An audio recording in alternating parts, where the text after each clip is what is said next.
Salam əziz və dəyərli şagirdlər, 146-dan davam edək. Demək, bizə tənliyin kökləri fərqi 2 olan deyir, P kvadratını tapın. Əvvəlcə verilənləri və əldə olanları yazaq və görək onlar arasında hansı əlaqə var. Birinci, köklərin fərqi 2-dir. Kvadrat tənliyin 2 kökü var bildiyimiz kimi, x1 və x2. Bunların fərqi 2-dir. Digər tərəfdən V teoreminə görə köklərinin cəmi x1 üstəgəl x2 bərabərdir mənfi P və bir də x1 vur x2 hasili isə bərabərdir 10-a.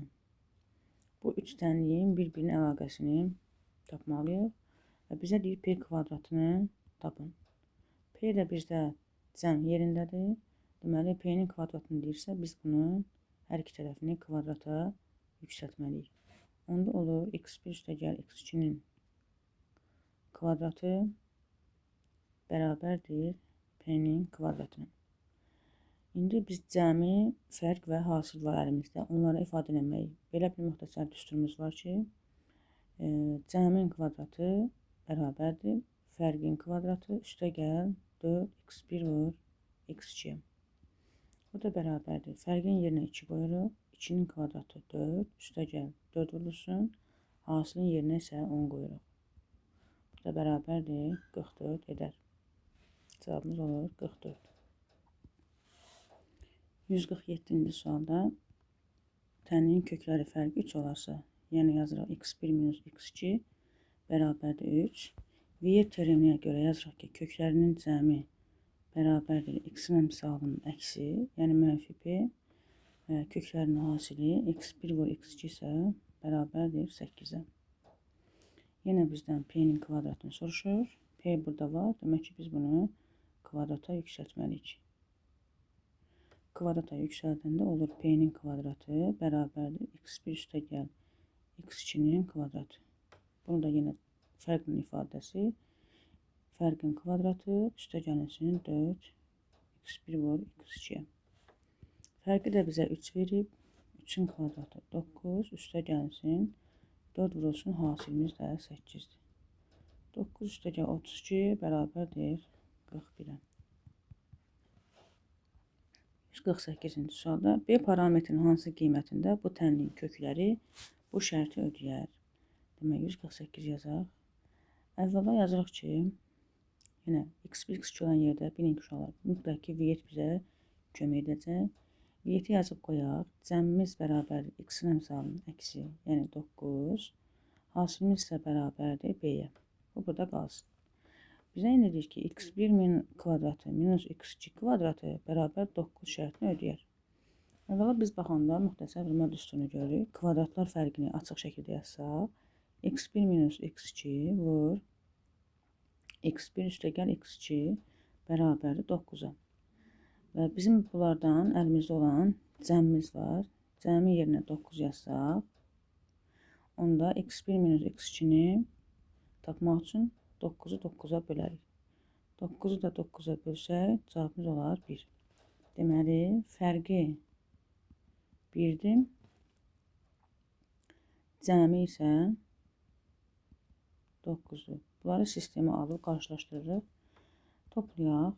X2-lər gedər. Qalar 2x1 bərabərdir 10. x1 də bərabərdir 5. Əgər x1-im 12-yə bölüb 5 almışamsa, x2-miz də bərabərdir. 5-in üstü necə gəlsə 9 olar uşaqlar 4. X2-miz də 4-dür.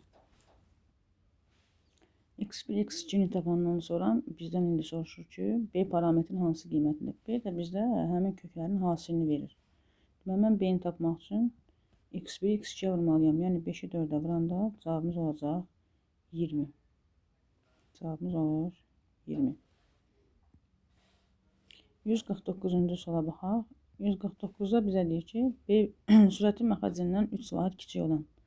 Başqa deyir, surəti məxrəcindən nədən deyirsə ona x verəcəyiz. Məxrəc x deyək. Surət məxrəcindən 3 vahid kiçikdir. Yəni x çıx 3 olan adi kəsirlə onun tərsinin cəmi. Yəni bunun tərsini yazsaq, x yuxarıda, x çıx 3 aşağıda yazarıq. Deməli, surəti məxrəcindən kiçik olan 3 vahid kiçik olan adi kəsirlə onun tərsinin cəmi bərabərdir 2 tam onda 9'a olarsa verilmiş kəsiri tapın. Əvvəla biz ortaq məxrəc gətirək. Ortaq məxrəcimiz həm x, həm də x-3 yazırıq.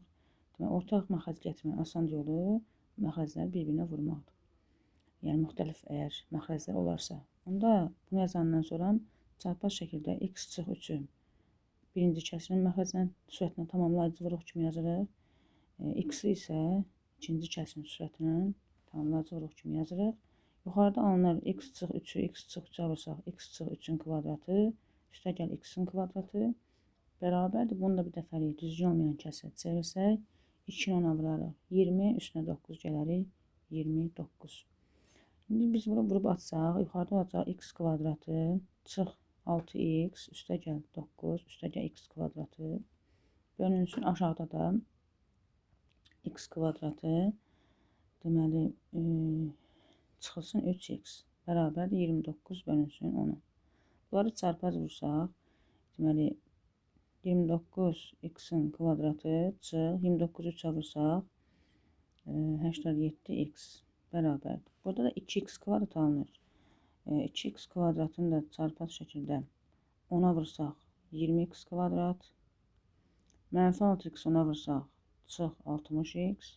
9'u da 10'a vursaq üstə gəlir 90.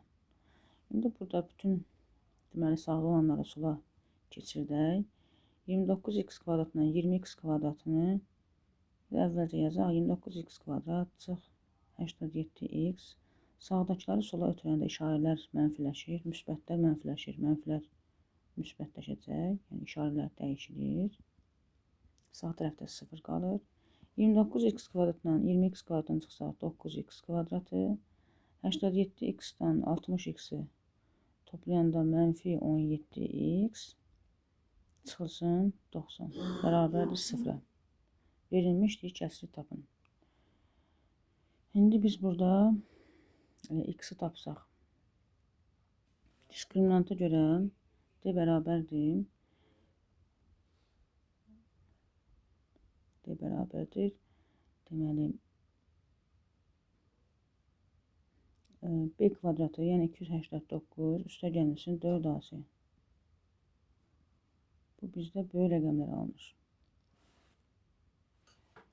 Burada uşaqlar üzrlüsən, mən burada səhv 87x-dən 60x çıxıb 17 yazmışam. Burada 27x olmalıdır. Bunda artıq diskriminansız da işləmək olar. Hər tərəfi çünki 9'a bölmək mümkündür. 9'a böləndə x kvadrat çıx 3x çıx 10 bərabər 0 şəkildə yazsaq. Viet teoreminə görə köklər cəmi müsbət 3 verən, hasili isə mənfi 10 verən ədədləri axtararıq. Bu da bizdə olacaq 5 ilə mənfi 2. Mənfi 2-ni götürməliyik. Çünki adi kəsirimiz həmişə müsbət olmalıdır. Mənfi 2-ni atırıq. 5 ilə işləyirik. Yəni x-imizə 5 desək. Onda bizə deyir ki, verilmiş kəsiri tapın. Verilmiş kəsirimiz demək məxrəci x, surəti isə x-3 olan kəsiridir. Yerinə qoysaq 5 çıx 3 bölünsün 5. O da eləyir 2 bölünsün 5. Hər tərəfi 2'yə vursaq, 10'a gətirsək, olar 10'da 4. Cavabımız 0,4 alınır. Bu da belə. 150-ci suala baxaq. 150-ci sualda bizə belə bir şərt verib. 150. Əvvəlcə səbətdən 6 alman, sonra qalan almaların hissəsini burada düşməyib. Çox güman ki 3'də 1'ə oxşuyur. 3'də 1. 3'də 1 hissəsini və daha 6 alma götürdülər. Nəticədə səbətdə əvvəlki almaların yarısı qaldı. Səbətdə neçə alma var idi? Deməli biz belə eləyək. Birinci yazaq ki, bu birinci nə iş görüb? 6 alma götürüb. Sonra qalan almaların, deyək ki, əvvəl bizdə x alma var idi. Əvvəlcə 6 alma götürüb, sonra qalan almaların 6'sını götürəndə nə qədərsi qalır? Onu kənarda yazaq. X çıx 6 qalır. Yəni ümumi x isə 6'sını götürdük. Sonra isə deyək qalan almaların, yəni x çıx 6'nın 3'də 1 hissəsini, hissə deyəndə 3'də 1'ə vururuq. və daha 6 alma götürdülər. 3-cü dəfə yenə 6 alma götürüblər. Nəticədə səbətdə əvvəlki almaların yarısı qaldı. Yəni, əgər yarısı qalıbsa uşaqlar, onda bu götürülənlərdə digər yarısını verir. Yəni, x böl 2-ni verir. Mən onda bunları toplayaram. Deməli, 6 üstə gəlinsin. X çıx 6 vur. 3-də 1, üstəcə 6. Bərabərdir mənə x böl 2 verər. Çünki əgər yarısı qalıbsa, deməli götürdüklərim də digər yarısıdır.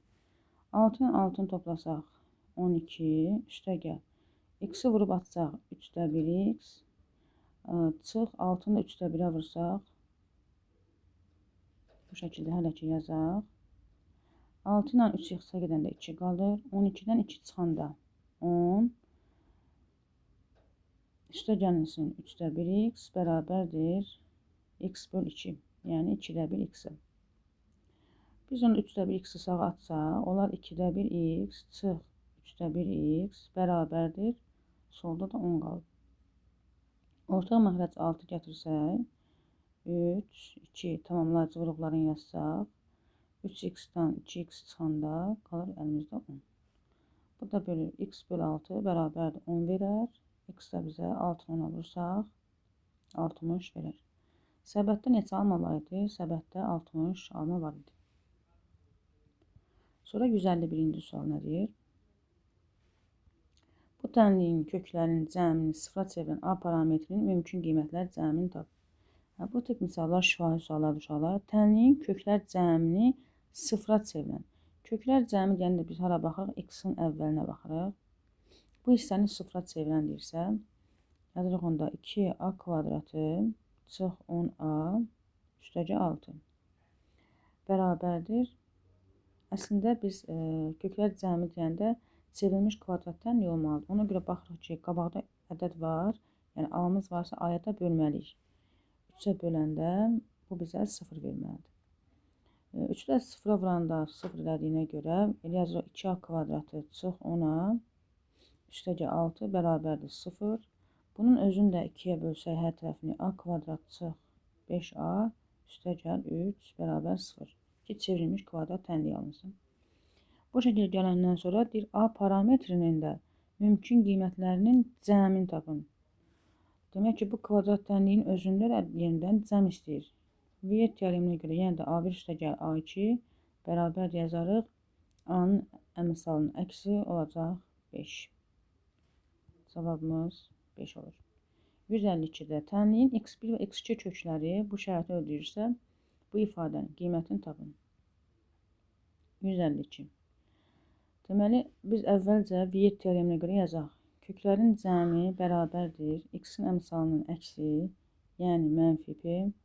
Hasil isə bərabərdir 10. Bunu yazıb qoyaq.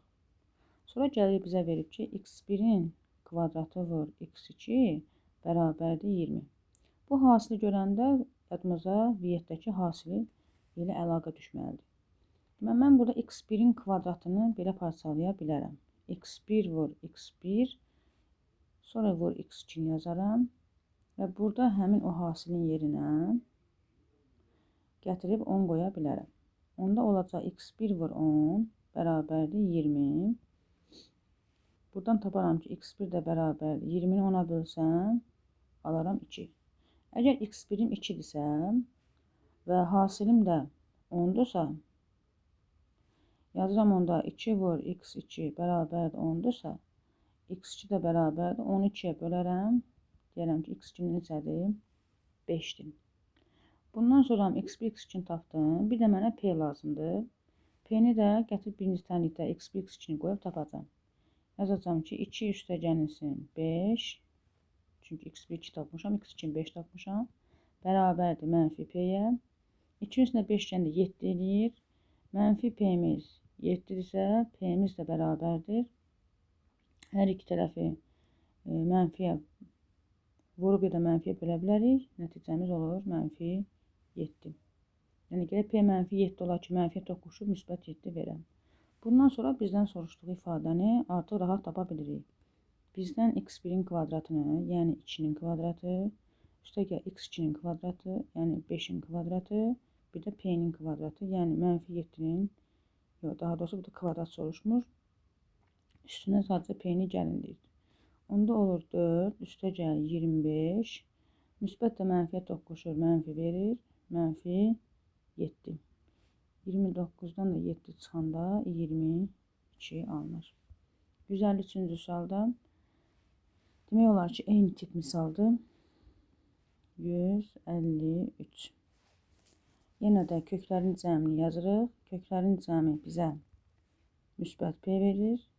Köklərin hasili isə bizə 14 verər.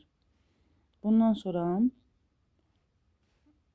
verilən digər ifadəyə baxırıq. x1 vur x2-nin kvadratı bərabərdir 28. x1 vur x2-nin kvadratını yenə 2 hissəyə parçalayırıq. Yəni x2 vur x2 kimi açıq şəkildə yazırıq. Bundan sonra bu hasilin yerinə 14 qoyuruq. Onda x2-ni tapmaq üçün 28-i 14-ə bölərik. O da edər 2. x2-miz 2-dirsə, burada bir də belə açıq şəkildə yazaq. 2-dirsə, hasil də 14-dürsə, onda yazıram ki, x1 vur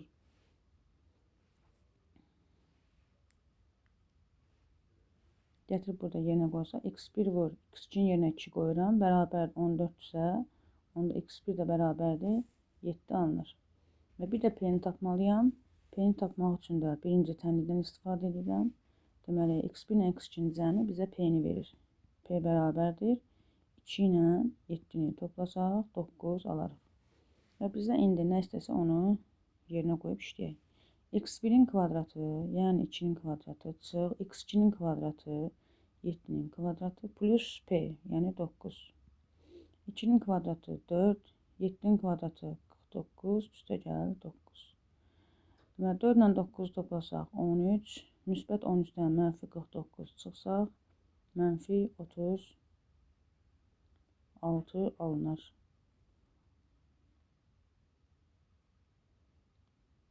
B parametri. Burada işarələrdə baxaq görək, səhvlik yoxdur.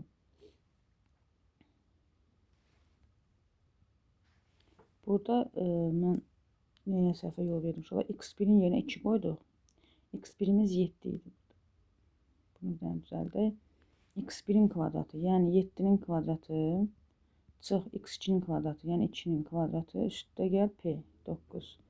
7-nin kvadratı 49 çıx 4 üstə gəl 9. 49-dan 4 çıxanda edər bizdə 45. Üstünə 9 gəlsə bərabər 54. Cavabımız olacaq 54. 154. 154-də tənliyin köklərinin hər birindən 3 vahid böyük olan ədədlərin hasili 34 olarsa könlünü tapın. Köklərdən danışırsa kvadrat tənlikdir. Yəni bilin ki, orada x1, x2-dən istifadə edəcək. Əvvəla yenə deyirəm, Viet teoreminə görə x1 üstə gəl x2 6-ya bərabərdir. Bunları yazaq, qoyaq. Çünki mütləq ki, köklərdən danışırsa orada Viet istifadə olunacaq. Hasili isə bizə Q hərfini verir. Bunu yazdıq, qoyduq. Deyir, tənliyin köklərinin hər birindən. Köklərimiz də x1 və x2-də uşaqlar. Hər birindən 3 vahid böyük olan ədədlərin hasili. Yəni x1-dən də 3 vahid böyük, x2-dən də 3 vahid böyük, hərəsinin üstünə 3 gəlirik. 3 vahid böyük olan bu ədədlərin deyir, hasili 34 olarsa Q-nü tapın. Q-nü tapın, yəni x1 vur x2-ni tapmalıyıq da sanki. Bura bir sual işarəsi qoyaq. İndi biz bunu vurub atsaq, x1 x2-yə vuraraq, x1 vur x2, üstə gəl, x1 3-ə vursaq, 3x1, 3x2-yə vursaq, 3x2, 3-3-ə vursaq, 9, bərabər 34-ə. Bizdən Q-nü soruşurdu, Q də hasil deməkdir, düzdür? Onda mən bir dəfə x1 vur x2-nin yerinə Q yazaram, Q, üstə gəl. Buradan bu ikisini 3'ü çıxartsam, mötərizə xaricdən x1 üstə gəl x2 şəklində yazaram. Bərabər 9 da sağa atsam 34-dən 9 çıxarıq. O da bizə verər 25. Bu hələ ki belə qalsın. Bizə indi bir dənə cəm lazımdır. Cəmi də yuxarıda qeyd eləmişik ki, cəmi 6-dır. Gətirib bunu da yerinə 6 yazarıq. Onda olar Q üstə gəl 3'ü 6'ya vursaq 18 bərabərdir 25. 2 də bərabərdir 25-dən 18-in çıxarıq bərabərdir 7 olar. Cavabımız olur 7. 155. Bu tənliyin böyük kökü ilə kiçik kökünün fərqini tapın. Deməli uşaqlar, burada 2 modul var. Biz bunu bir modula necə gətirə bilərik? Əvvəla birinci moduldan 6-nı çıxardaq. 155. 6-nı çıxarsaq, modulda qalır x üstəgə 6 çıx. İkinci moduldan 2-ni çıxarsaq, yenə qalır x üstəgəl 6 bərabərdir 72. Elə bir ikisi də x plus 6 oldu. Amma birincide 6 dənədir, ikincide 2 dənədir. 6 dənə x plus 6-dan 2 dənə x plus 6-nı çıxanda olur 4 ədəd modulda x plus 6. Bərabərdir 72-yə. Burada modul təkləyək. X plus 6 bərabərdir. 72-ni 4-ə bölərik. İlyə 18. Və demişik ki, modul tənliyi həll eləmək üçün 2 dənə tənliyə baxmalıyıq. Bir dəfə x üstəgə 6 bərabərdir müsbət 18. Bir dəfə x üstəgə 6 bərabərdir mənfi 18-ə. X bərabərdir 18-dən 6 çıxsaq 12. İkincidə mənfi 18-dən mənfi 6 çıxsaq mənfi 24 alınır. Mənfi 24 ilə 12 var. Deyir, tənliyin böyük kökü ilə kiçik kökünün fərqini tap. Böyük kökü bu dəqiqə 12-dir. Çıxılsın, yəni fərqin dediyinə görə kiçik kökü mənfi 24. 12 mənfiyə toqquşur, müsbət verir. Plus 24, o da bərabərdir 36 edir. Maraqlı sual idi. Yəni 2 modul görəndə birinci ortağı çıxardın, sonra adi modul qaydasına işləyirsiniz. Gəlirik 156-cı suala. 156-cı sualda görürük ki, məxrəclərimiz eynidir. Eyni məxrəcləri əvvələ atırıq. Yerdə qalır x kvadrat üstəgəl 8x bərabərdir 20. Kvadrat tənlikdə demişdik, hər olanların hamısını sol tərəfə atırıq. Sağdakılar sola keçəndə müsbət 20 idi, oldu mənfi 20 bərabərdir 0. Burada Viet teoreminə görə cəmi mənfi 8, hasili mənfi 20 verən ədədləri tapmalıyıq. Bu da bizdə neçəni neçə alırsa 20 eləyər. 4 ilə 5 olardı, amma cəmi 8 verməz. 10 ilə 2-ni götürək. 10 ilə 2-nin və biri mənfi olmalıdır. Mənfi 10 yazırıq ki, mənfi 10 ilə 2-nin cəmi mənfi 8 versin. Mənfi 10 ilə 2-ni tapandan sonra 2 kökümüz var. Yadımızda qalsın ki, birinci baxaq, bizim tənliyimiz hansı növ tənlikdir? Kəsr formasındadır, yəni rasional tənlikdir. Rasional tənlikdə uşaqlar verilən kökləri, yəni daha doğrusu tapılan kökləri mütləq ki, məxrəcdə yoxlamalıyıq.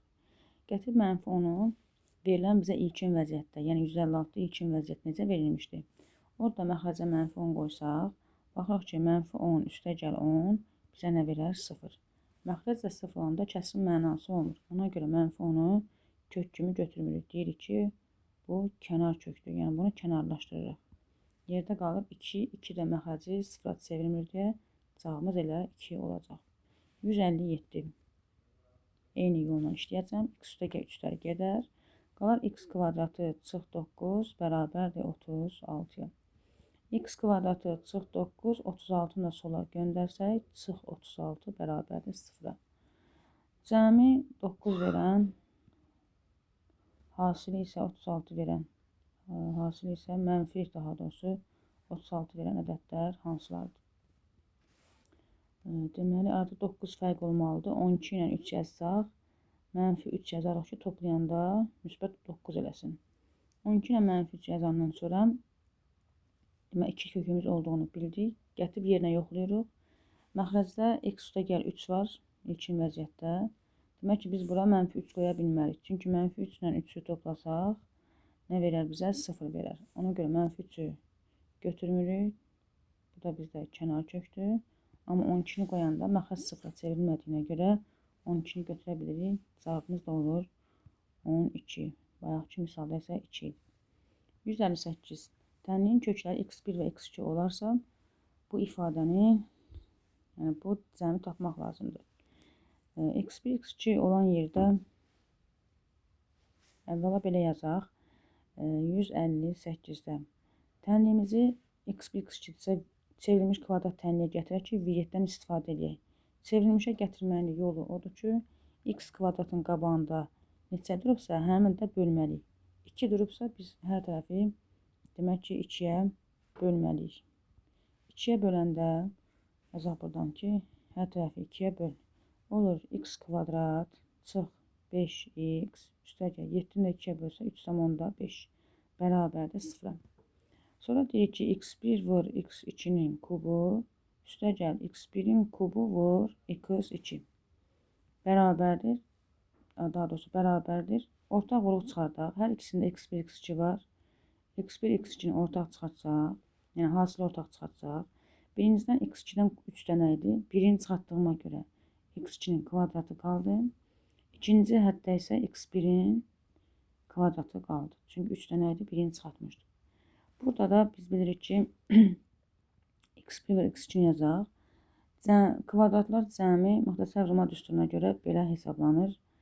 Cəmin kvadratından çıxmalıyam 2x1, x2-nin. Hasilin yerinə, indi baxaq görək. Burada yazmamışaq, qoy onu əvvəl yazaq. V7 teoreminə görə köklərinin cəmi müsbət 5, əksinə yazırıq həmişə. Hasili isə 3,5. Yerinə gətirib qoysaq 5 vurulsun. Daha doğrusu hasilin yerinə 3,5 qoyuruq. 3,5 vurulsun. Cəmin yerinə 5-in kvadratı çıx 2 vur. Yəni hasilin yerinə 3,5 qoyarıq. Onlar 3,5 vurulsun. 5-in kvadratı 25 çıxılsın. 2-ni 3,5-ə vursaq 7. Olur 3,5 vurulsun. 25-dən 7 çıxanda 18. Bu da bərabər 18-i 2 vur 9 kimi yazaq, rahat olması üçün. 2-ni 3,5-ə vursaq 7, 7-ni 9-a vurmaq daha asandır. O da eləyər 63. Cavabımız oldu 63. 159-a baxaq.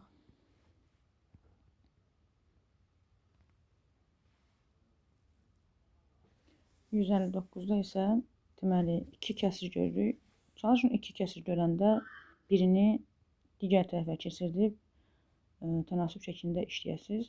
İndi burada keçirməmişdən əvvəl görürük ki, uşaqlar, məxrəclər bir-birinə oxşuyur. Sadəcə fərq ondadır ki, yerləri dəyişkəndir. Biz bunları eyniləşdirmək üçün əvvəla belə yazaq. Y kvadratı üstəgəl 2 bölünsün y kvadratı çıx 3y. Birincini olduğu kimi saxlayırıq. İkincinin məxrəcinin yerini dəyişirik. Yəni 3y çıx y kvadratdırsa, y kvadrat çıx 3y yazırıq və çıxmada yeri dəyişəndə qabağa mənfi atırıq. Yəni olur çıx, deməli 8y çıx 10 yazaq, aşağıda da olur y kvadrat çıx 3y bərabər 0. Bundan sonra kəsirin birini sağ tərəfə ataq. Kəsirin birini sağ tərəfə atanda belə bir ifadə yaranır. Y kvadrat üstəgəl 2 bölünsün y kvadrat çıx 3y bərabərdir. Kəsirin qabağında işarə mənfi idi.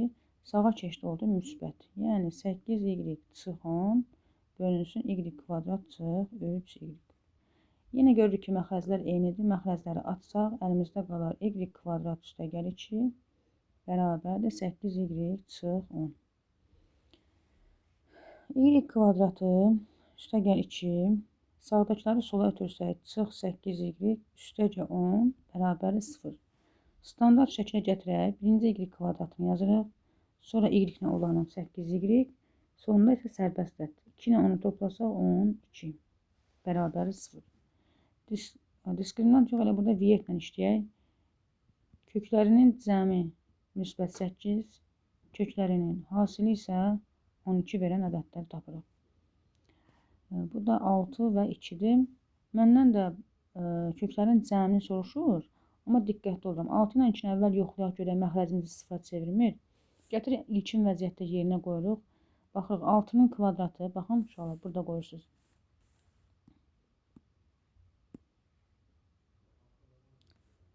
Məxrəcdə qoyursunuz. Yəni bizə ilkin variantda verilən məxrəcdə qoyuruq. 2 qoysaq 2-nin kvadratı 4 çıxılsın 6 0 vermiş. Götürmək olar. Deməli burada mənfi 2 verir. 6 qoysaq. 6'nın kvadratı 36, 3 6-ya vursaq 18, yenə 0 vermir. Demək, 6-nı götürə bilərik. Və köklərinin cəmi deyirsə, 6-nın üstünə 2 gəlsək, cavabımız 8 edər. 160-dan artıq məsələlər başlayır. 160. Şəhərdən kəndə qədər olan məsafəni avtobus, tutaq ki, şəhərdən kəndə doğru gedirəm. Şəhərdən kəndə doğru gedirəm. Şəhərdən kəndə qədər olan məsafəni avtobus 1,8 saata. Yazaq belə, avtobus 1,8 saata. Minik avtomobili isə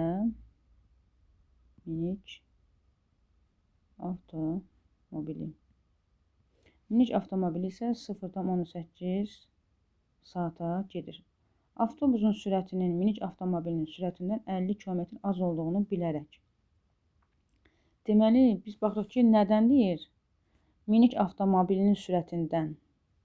Nədən deyirsə, ona x deyəcəksiniz. Minik avtomobilinin sürətinə, minik avtomobilinə v yazsaq, onda avtobusun sürəti bundan 50 km azsa v çıx 50 olacaq.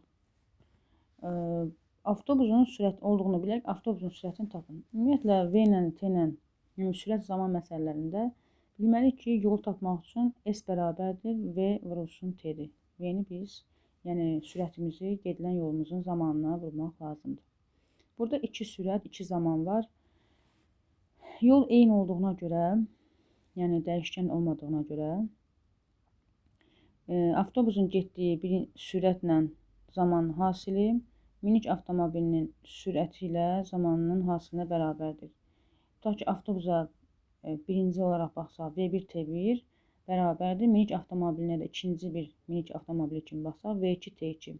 Bunların deməli hasilləri bir-birinə bərabərdir. Çünki yol dəyişmir. Hər ikisinin cavabı nəyə bərabərdir? S-ə. Yəni V1 T1 bərabərdir V2 T2 qaydasını yadda saxlayın. 2 sürət, 2 zaman olardı.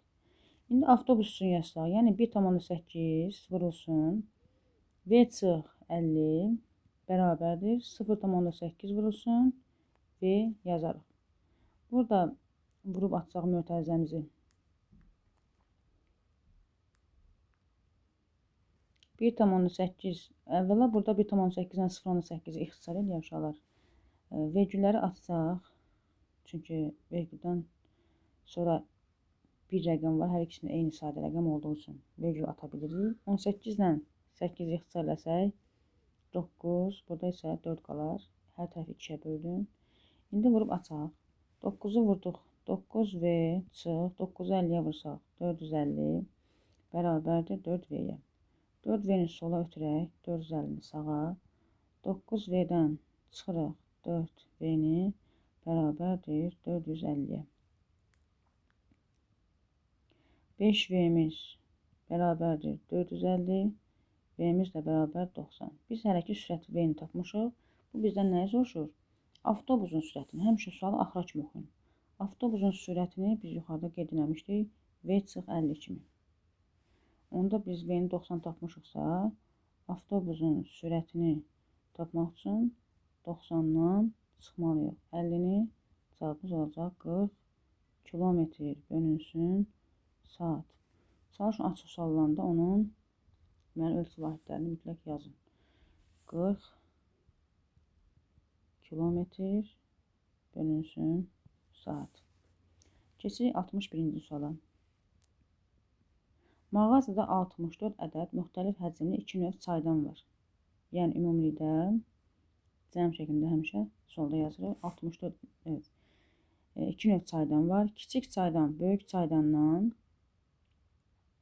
1 manat. Əvvəla belə yazaq uşaqlar, sayını yazaq. Kiçik çaydan, tutaq ki, yazaq ki, kiçik çaydan. Bir də yazaq böyük çaydan. Tutaq ki, kiçik çaydanımız x-dir. Böyük çaydanımız onda olacaq 64 çıx x. Yəni sayını yazsaq x çıx x birisi 64 çıx x olacaq. Çünki cəmi 64 dənə bizim çaydanımız var. İndi yazaq burada ki, birinin qiyməti. Birinin qiyməti deyir, kiçik çaydan böyük çaydandan 1 manat ucuzdur. Tutam belə deyək ki, kiçik çaydan y-dirsə, böyük çaydan bundan bir vahid, 1 manat çoxdur. Yəni onda olacaq y üstəgəl 1. Çünki kiçik böyükdən 1 manat ucuzsa, böyük də kiçikdən 1 manat bahadır. Çaydanların deyir, hamısını satandan sonra, indi burada yazaq ki, əldə olunan gəlir. Əldə olunan yazmaya yazaq ki, hamısı. Hamısını satsalar. Hamısını satsa. Çaydanların hamısını satdıktan sonra böyük çaydanların satışından 36 manat, kiçik çaydanların satışın, böyük çaydanlardan 100 manat daha doğrusu, kiçik çaydanların satışından isə 36 manat gəlir əldə edir. Kiçik çaydanın biri neçədir? Kiçik çaydanın biri neçədir deyəndə, kiçik çaydanın bir qiyməti bizdə burada y-lə göstərir. Biz yəni y-i tapmalıyıq sonda. İndi bəs bu y-i tapmaq üçün nə edirik? Deməli, uşaqlar hamısının əgər qiymətini 36 manat əldə edibsə satışından, biz çaydanların sayını birinin qiymətinə vurmalıyıq. Yəni, x dənə kiçik çaydanın varsa, birinin də qiyməti y-dirsə, bunları bir-birinə vuranda 36 manat alınır. Eyni ilə böyük çaydan. Əgər 64-x sayda böyük çaydanın varsa və birinin də qiyməti y üstəgəl 1-dirsə, bu da bizdə deyəcək 100 manat. Bundan sonra vurub açsaq, 64y çıx üstəgəl 64 çıx xy çıx x bərabərdir 100. Burada baxırıq ki, xy-in yerinə 36 qoya bilirik. Xy-in yerinə 36 qoysaq, onda belə bir ifadə alınır. 64y 64-36-nı toplasaq 100 çıx x bərabərdir 100. Sağda da solda da 100 olduğuna görə yüzlər gedər. 64y çıx x idi. X-ə sağa açsaq bərabər x-ə. Yəni x-imiz 64y-dir. Onda mən x-in yerinə 64y qoysam, birinci tənlikdə 64y vurulsun y bərabərdir 36 alınır. Onda olar burada belə bir ifadə 64y-in kvadratı bərabərdir 36. Y-in kvadratı baxaq görək, burada səhvə yol vermədik hardasa. X-in yerinə 64 çıxılsın. Burada y-imiz yaxşı bir ədəd alınmır. Hardasa hesablama səhv eləmişik. Baxaq görək.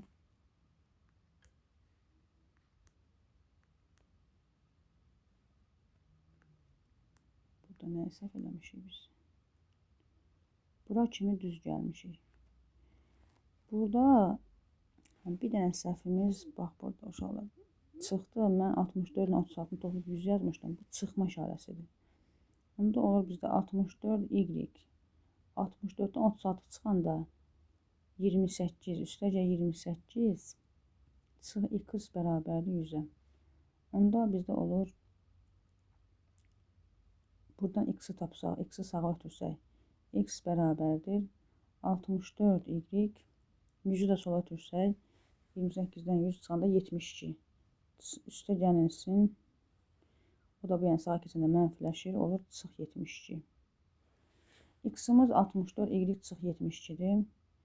Gətirib bunu vurmadan yerinə yazsaq, yəni x-in yerinə 64, y çıx 72 yazsaq, vur y bərabərdir 36-ya. Bunu da açanda olur 64 y-in kvadratı çıx 72 y çıx 36-na sağdan sola keçirsək, çıx 36 olar. Burada hər tərəfi bölək neçəyə? Hər tərəf 6-ya bölünə bilər. Yox. Hər tərəfi 4-ə bölsək hələlik. 4-ə böləndə olur 16 y kvadrat. 4-ə bölsək 18 y. 4-ə bölsək 9 bərabərdir 0. İndi buradan diskriminantla tapsaq 18-in kvadratı 324 çıxılsın 4a s-imizdə -9. Bu da olacaq 324 çıxılsın 64 9'a vursaq, ya da 16'ın 9'a vuranda 144.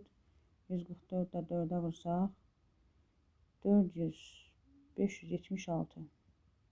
Bunlar toplayanda olar 900. Bunda y1 tapmaq üçün düsturumuza görə mənfi b üstə gəlsin kök altda d bölü 2a düsturuna görə b'miz mənfi 18'dir. Əksi olacaq müsbət 18 plus kök altında 900 bölünsün 2a. A'mız da 16. Bu da bərabərdir 18 üstəcə 30 bölünsün 12. Ödəlik 38, yox daha doğrusu 48. 48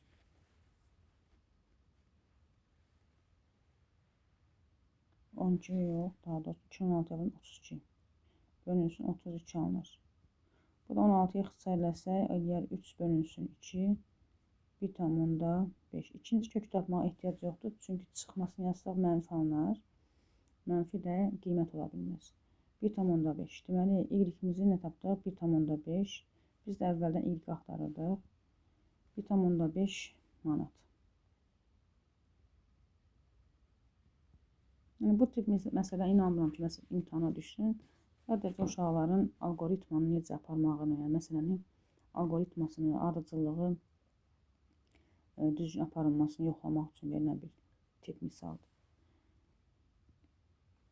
Bunun inşallah ikinci tənliyini də qurmağı öyrədim. Yəni, istəsəz eğer davam edə bilərsiniz. İkinci tənlik də bundan ibarətdir ki, sayını bizə 64 verib. Tutaq ki, deyək ki, kiçik saydan, üstə gəlsin, böyük saydan 64 ədəddir.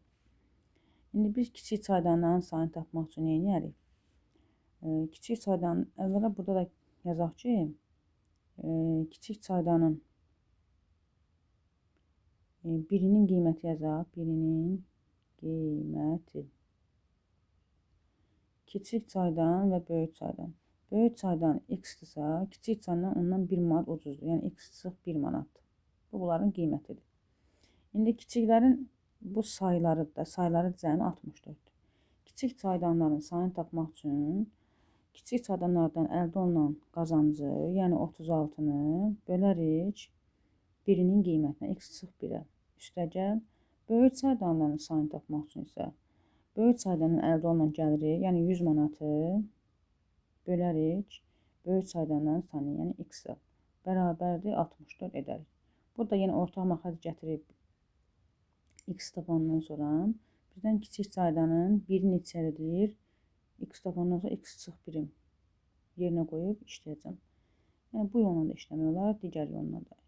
İkinci yolda özünüz bir yoxlayarsınız. İnşallah ki, yəni daha yaxşı nəticə. Yəni ortaq məxrəcini qoy gətirək, burada istiqamət vermək üçün x vur x çıxıq 1 gətirəcəksiniz. Tamamlayıcı vuruğumuz x çıxıq 1'i ikinci kəsrə, x isə birinci məxrəcə. Birinci kəsrin sürətini yazıb çarpaz vurub işləyəcəksiniz. Yəni 36x üstəgəl 100x çıxıq 100 bərabər 64. Altına 1 atıb çarpaz vurub işləyərsiniz.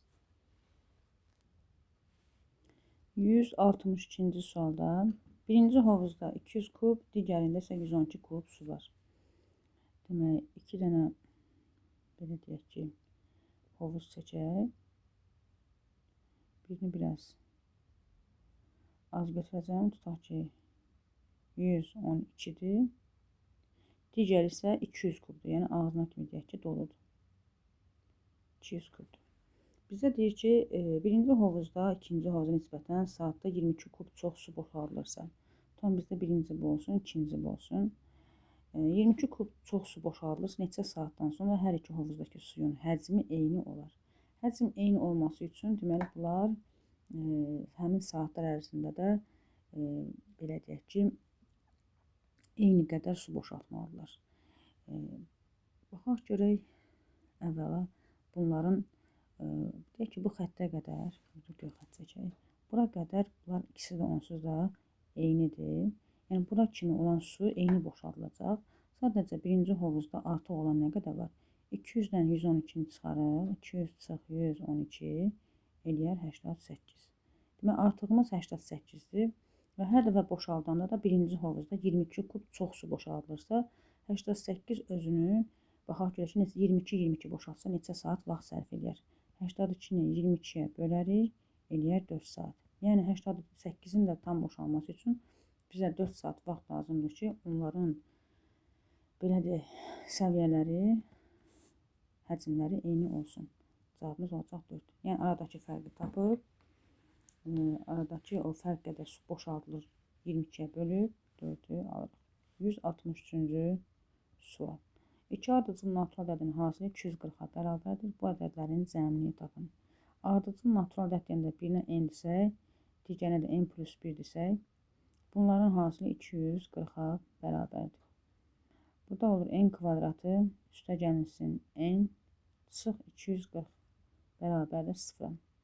Bunda cəmi yazaq bura n1 üstə gəl n2 bizə mənfi 1 verməlidir. n1 vur n2 isə bizə müsbət 240 verməlidir. Deməli, aradakı fərq 1-dirsə, bu o deməkdir ki, ardıcıl ədədlərin hasili 240 verir. İndi 163-də fikirləşək görək hansı ədədlər ola bilər. Hansı ədədlər ola bilər? Bizə nədir? Bu ədədlərin cəmini tapın daha doğrusu. Ədəd 0-la bitdiyinə görə tutaq ki 10 qoysaq, 10 ilə 11 olsa 110 verər, onu götürmürük. O zaman 5-5 artırıq, çünki axır 0-la bitibsə mütləq ki burada bir ya 0-la bitən ya 5-lə bitən bir ədəd var. 15 yazsaq, 15-i bir vahid artırsaq 16 olsa 15 vur 16 240 verər və fərqi burada mənfi 240-dır. Fərqi də cəmi də mənfi 1 olması üçün mənfi 16 yazarıq. Mənfi 16-nın 15-in cəmi bizə verməlidir. Mənfi 1-i. Demək, n-imiz 15-dir. N bərabərdir 15-dir. 2 ardıcıl dediyinə görə biri 15-dirsə, üzərinə 1 gəlsə, o birisi 16-dır. Bu ədədlərin cəmini tapılır. Cəmi deyəcək 31. 164. 2 ardıcıl natural ədədin hasili, yenə n vurulsun n plus 1 bərabərdir 132. Yenə də n kvadratı üstə gəlinsin n çıx 132 bərabər 0. Cəmi mənfi 1, hasili isə mənfi 132 verən ədədə baxarıq. Burada deməli 100-ü aşdığına görə biz də 10-u aşan bir ədəd deməliyik. 10 deyə bilmərik, çünki 0 olmaz. Çünki sonu 0-la bitmir. 11 götürək. 11-i nəyə vursaq 132 alınır. Axırında 2 bitməsi üçün 12 yazarıq. 11 12-yə vuranda 132 alınır həqiqətən də. Və işarədə baxırıq ki, mənfi olması lazımdır. Cəmin də mənfi 1 olması üçün mənfini 12-yə verərik. Deməli, n-imiz müsbət olanı götürürük. Çünki 2 natural ədəddir. N-imiz 11-dirsə, bundan sonra gələn ədədimiz də 12 olacaq. Və bunların cəmini soruşur. 11 ilə 12-nin cəmi bizə verəcək 23. Cavabımız oldu 23. O birisində 31. Burada isə 4 saat. Burada kiçik çaydanın qiyməti 1,5 idi səhv eləmirəmsə. Gəlir baxaq 165-ə. Ana qızından 3 dəfə böyükdür. Yaş məsələləridir. Ana, bir də qızı. Ana qızından kimdən deyirsə ona x deyəcəm. Qızından dediyinə görə qızı x-dir. Ana qızından 3 dəfə böyükdür. Dəfə deyəndə də vururuq 3x. Bu indiki vəziyyətdir. Bax yazırıq bu indiki vəziyyət. 10 ildən sonra deyirsə uşaqlar. Deməli bunların hər ikisinin üzərinə 10 gəlməliyik. 3x-in üzərinə 10 gəlməliyik, x-in üzərinə 10 gəlməliyik. 10 ildən sonra o, yəni anadan söhbət gedir. Qızından 2 dəfə böyük olar. Birinci kimin adını çəkib? Ananın. Ona görə siz də birinci ananı yazırsınız. Siz sözün əvvəl yazaq. O, yəni ana bərabərdir. Qızından 2 dəfə böyük. Kimdən deyirsə onu 2-yə vuracam. Qızından 2 dəfə böyük. İndi yerinə qoysaq. Ananın yerinə yazıraq. 3x üstəcə 10 bərabərdir. X üstəcə 10 da vururuq 2-yə. Demək, olur onda bunu vurub atsaq 2x üstəcə 20 olar. 2x'i sola atsaq 3x çıx 2x Onu da sağa atsaq 20 çıx 10 bərabərdir 10. X bərabərdir 10 olar. Ananın indi neçə yaşı var? Ananın indiki vəziyyətinə qayıdırıq. İndiki vəziyyəti 3x-dir. Suallara mütləq diqqətli baxın. İndi soruşur. 3'ü vururuq ona. Ananın indi 30 yaşı var.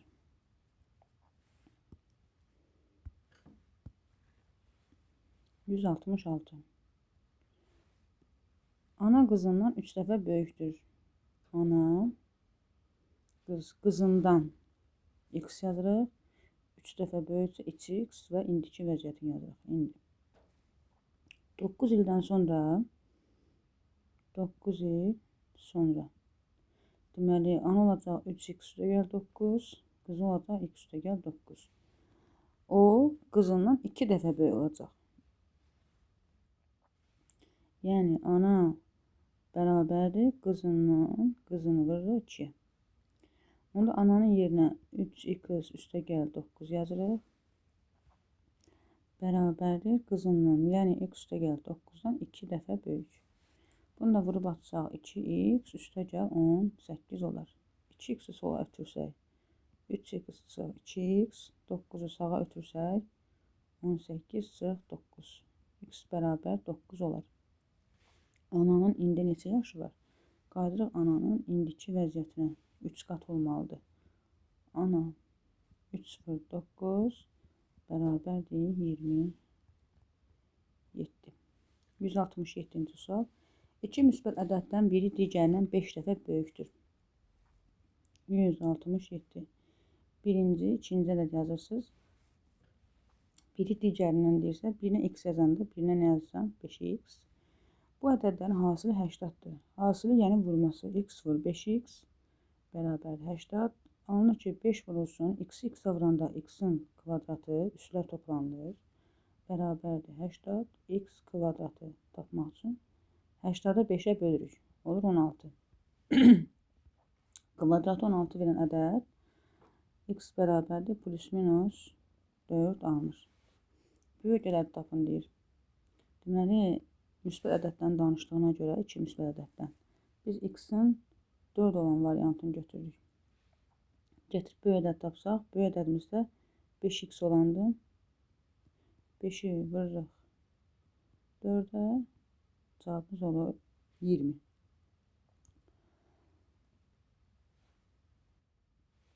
%68.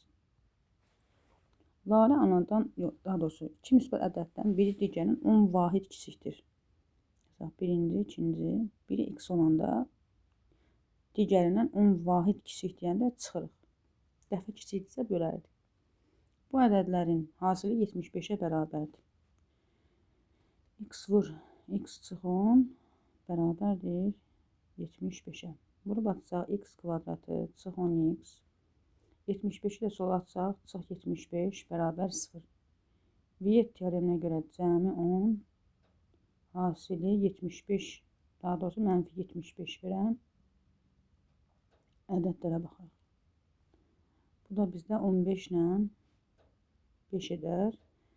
Mənfini 5'ə verərik ki, toplayanda müsbət alaq. Və x-i buradan 15 tapırıq. Çünki 2 müsbət ədəddən danışır. Kiçik ədəd tapın. Kiçik olan 15'i gətirib yerinə qoyuruq. Kiçik olan bizdən x çıx 10'dur. 15'dən 10 çıxanda qalır 5. 169. Lalə anadan olanda 0 yaşı var idi. Oktayın 3 yaşı var idi. Oktayın 3 yaşı var idi. Neçə ildən sonra illərin sayını bilmədiyimizə görə biz hər birinin üzərinə x gəlir. 0'ın üzərinə x gəlsə x, bir də 3'ün üzərinə x gəlir. Neçə ildən sonra üstünə x gəlir hər birinin. Lalənin yaşı əvvəl sözlə yazaq. Bərabərdir. Oktayın yaşının nisbəti, nisbət nədir? Bölmək. Lalənin yaşının Oktayın yaşına nisbəti 5/6 olar. Gətirib yerinə qoysaq, x bölünsün 3 üstə gəl x bərabərdir 5/6. Çarpaz vursaq, 6x bərabərdir 5 vurulsun 3 üstə gəl x-ə. 6x bərabərdir 15 üstə gəl 5x. 5x'i sola ötürsək x, sağda 15 qalır. X-imiz 15 alınır. Deməli, neçə ildən sonra x də illərin sayını soruşurdu. Demək, 15 ildən sonra. 170. Bəhruz anadan olanda şəlalənin 0 yaşı var idi. Şəlalənin də 4 yaşı var idi. Neçə ildən sonra, x ildən sonra Bəhruzun olacaq x, şəlalənin isə 4 üstə gəl x. Bəhruzun yaşının şəlalənin yaşına nisbəti 5/7 olar. Yerinə qoysaq, yəni x bölünsün 4 üstə gəl x 5/7 olar. Burada çarpaz vursaq,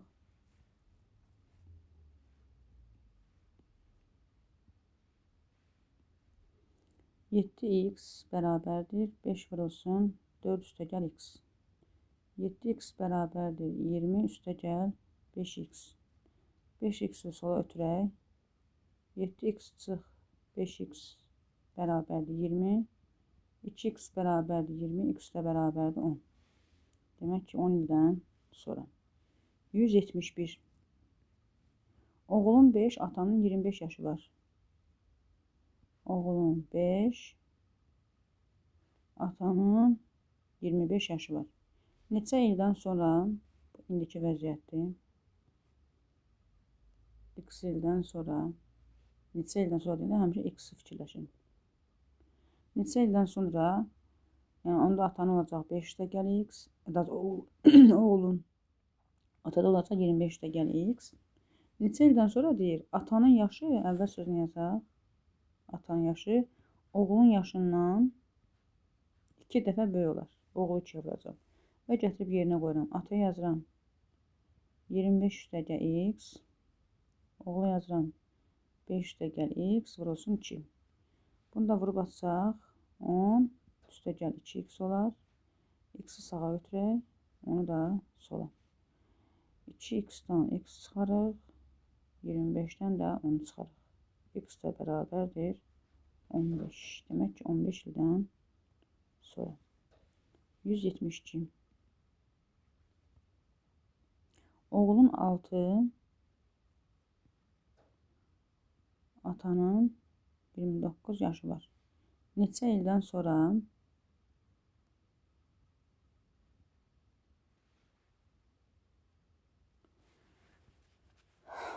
neçə ildən sonra 6 üstə gəl x oğlu olacaq. 29 üstə gəl x ata olacaq. Atanın yaşı oğlunun yaşından 2 dəfə böyük olar. Oğlunun yaşından 2 dəfə böyük olar. Yəni 2-yə vururuq. Yerinə qoyuruq. 29 üstə gəl x bərabərdir. 6 üstə gəl x-i 2-yə vuraq. Onda olacaq 12 üstə gəl 2x. X-i sağa, 12-ni sola ötürsək. 2x çıx x bərabərdir. 29 çıx 12. X ilə bərabərdir 17-yə.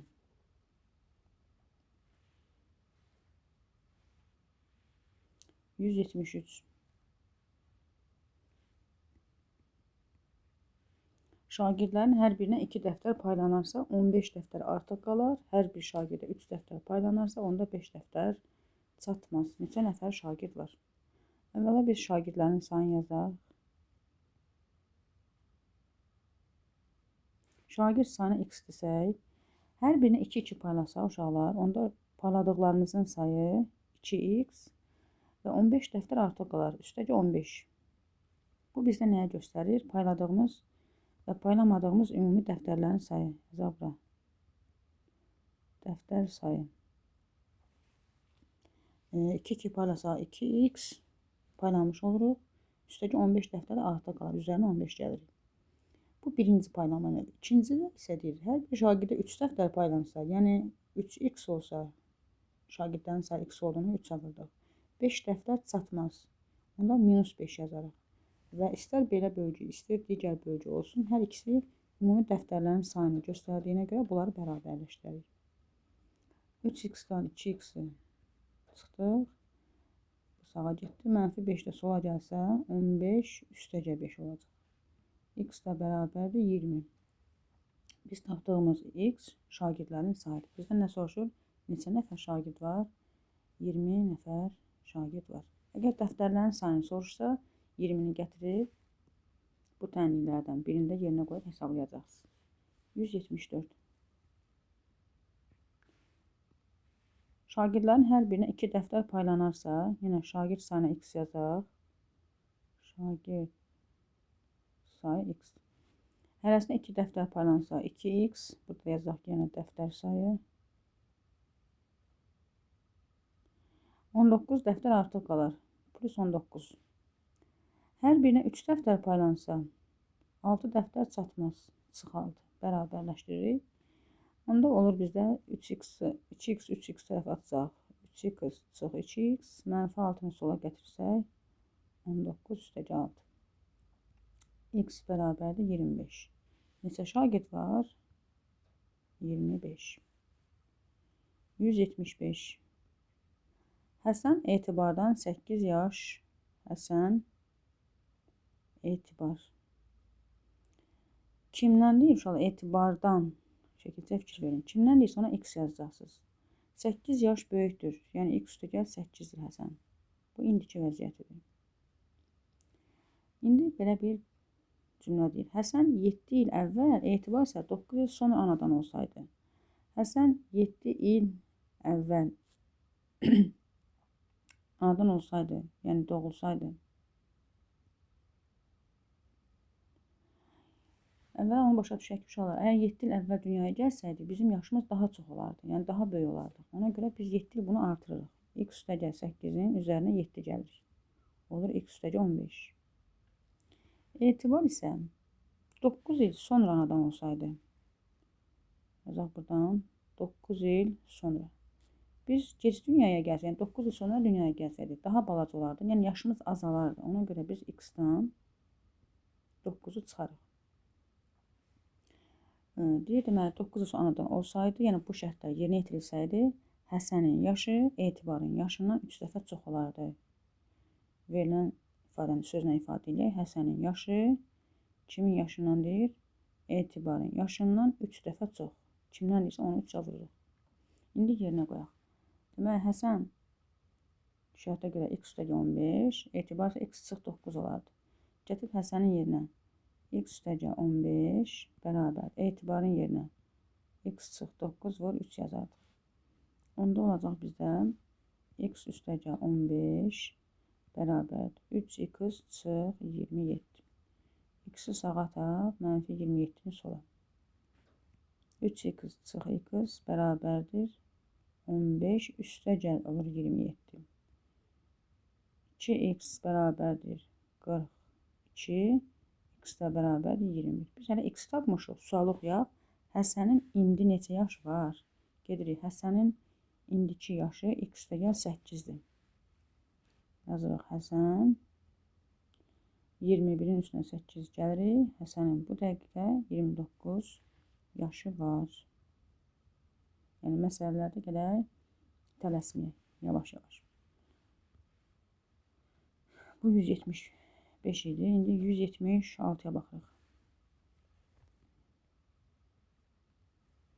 Günel Zümrüddən 7 yaş böyükdür. Günel Zümrüd indiki vəziyyət. Günel Zümrüddən. Kimdən deyir? Zümrüddən. Kimdən deyirsə ona x yazırıq. 7 yaşda böyükdür. X üstəgəl 7-dir. İndi deyir, Günel 6 il əvvəl, Zümrüd isə 3 il sonra anadan olsaydı. 6 il əvvəl doğulsaydıq, daha böyük olardı. Yəni, yaşımız daha çox olardı, toplanardıq. Üstünə 6 gələndə olacaq x üstəgəl 13. 6 il əvvəl dünyaya gəlsəydi, Günelin x üstəgəl 13 yaşı olardı. Zümrüd isə 3 il sonra dünyaya gəlsəydi, 3 il sonra. Gec dünyaya gəlsə yaşımız az olardı. O zaman x sıx 3 olardı. 3 il sonra dünyaya gəlsəydi. İndi bizə deyir ki, Günelin yaşı Zümrüdün yaşından 2 dəfə çox olardı. Yazaq. Günelin yaşı Zümrüdün yaşından 2 dəfə çox. 2-yə vurardıq. Gətirib yerinə qoyaq. Günelin yerinə yazırıq. X üstəgəl 13 bərabər Zümrüdə yazırıq. X sıx 3 vur 2. Bunu vurub atsaq 2x sıx 6 olardı. X-i sağa ötürək. Mənfi 6-nı sola. Onda 2x sıx x bərabərdir 13 üstəgəl 6 olardı. X də bərabərdir 19-a. Tələsdik. Günelin yaşını soruşur. Günelin indi neçə yaş var? Qaydaq. Günelin indiki yaşı x üstəgəl 7. Deməli yazırıq Günelin 19-un üstünə, yəni mütləq sualı axıracını oxuyun. Tələsməyin cavabı götürməyə. 26. 177-ci sual.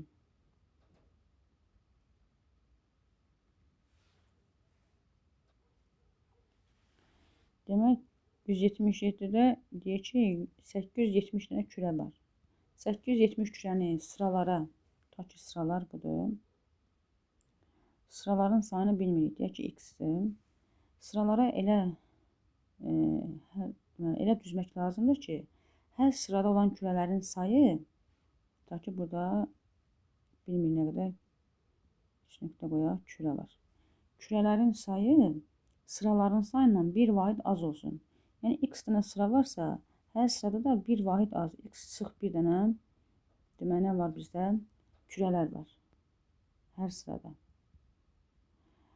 Sıraların sayını tapın deyir. Yəni x tapmaq lazımdır və məsələni tənlik qurmaqla həll edin. Biz bilirik ki, ümumiyyətlə kürələrin sayını tapmaq üçün bir sırada olan kürələrin sayını bütün sıraların sayına vurmalıyıq. Yəni x-i vurmalıyıq, x sıx 1-ə. Bu da eləyəcək 870. Vurub atsaq, x-in kvadratı, əslində bunu fikirləşmək də olar, amma yenə də yazaq. Çıx x 870-də sola ötürək. Viet teoreminə görə cəmi müsbət 1, hasili isə mənfi 870 ədədləri fikirləşməliyik. Yenə deyirəm, axır sıfırla bitən ədədlərdə baxın ki, bu ədədlərdən biri ya 0 ilə bitməlidir, ya da 5 ilə bitməlidir. İndi biz tutaq ki, 870 nəyə yaxın ədəddir? 9-a yaxın ədəddir. 9-a yaxın olduğuna görə biz bunu birini 30 götürsək, 30-u 30-a vursaq 9 eləyərdi. Bu 9-dan kiçik olduğuna görə 30-dan kiçik bir vahid kiçik 29-u götürək. 30-dan 29. Buranda 870. Amma biri mənfi olmalıdır ki, cəmlindən müsbət 1 alınsın. Ona görə biz 29-a mənfi verərik. Onda mənfi ədəd bizə lazım deyil. Çünki say müsbət olmalıdır. Ona görə 30-u götürürük. X bərabərdir 30. Bizdən də sıraların sayını soruşurdu. Sıramız da elə x idi. X oldu 30. Kürələr, hər sıradakı kürənin sayını soruşsaydı 30-dan 1 çıxardıq. Hər sırada 29 kürə olardı. Amma bizdən sadəcə sıraların sayını soruşur. 178. Zavoddakı bütün işçilərin 35%-ni kişilər təşkil edir. Qadınlar kişilərdən 222 nəfər çox olarsa, zavodda neçə nəfər işləyir? Tutaq ki, belə yazaq uşaqlar. Qadın yazırıq kişi. Deyək, qadınlar kişilərdən 222 nəfər çoxdur.